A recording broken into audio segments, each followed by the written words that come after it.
Hello everybody, it's Durston. Check out the afro. Yeah. Look at that. Look at it. So anyway, this is the first official chapter in this saga. And I was kind of reflecting, like, well, what do I do? What are we talking about in terms of Christian game development? So I'm racking my brain trying to figure out, where do you start with Christian development? Is that even a thing, etc., and I believe it is something. It's a different kind of process. Just like many people have different ways of processing, I think that's what is grounded in what philosophy is. It's just a different way of processing information. And religion can kind of fit into that same thing too, is how you process the information. The Bible calls it your understanding. And so, but what I learned is that really most of this stuff is mental. So in this probably first week or maybe even two, I'll be going in on the mental. So, interesting question. Would you rather have a person who is, I guess you would say, maybe deep into what's known as sin, person deep into sin, but is a fantastic musician?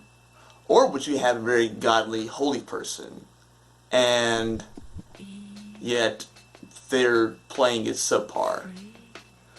So what's interesting about that question is this. It leaves no room for both. It leaves no room for both. Why is there this assumption that you can't have both? Why is there this assumption that if you are a person trying to live in Christ and do those things and honor God and love God and proclaim the gospel, all those things, that they have to be subpar at a certain talent? That doesn't make any sense. Especially if you're claiming, as a Christian, that you have the creator of everything living inside you. That is one of the claims of Christianity. You have the creator of everything living inside you, and yet you're going to be less creative. The Bible seems to expect both. Exodus 35, and we'll read 30 through 35.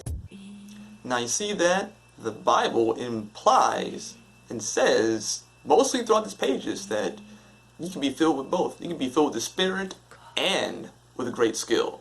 So let's believe that. And this stuff is believing that somehow, because you're a Christian or because of examples that you've seen that were less inspired, that's the normal thing, and it's not. You can, as a Christian developer, make ridiculously great stuff and do it for God's honor specifically. So go do it. So, do you really believe what you read in that passage in Exodus 35? Do you really believe that? Meditate on that, and I'll see you soon.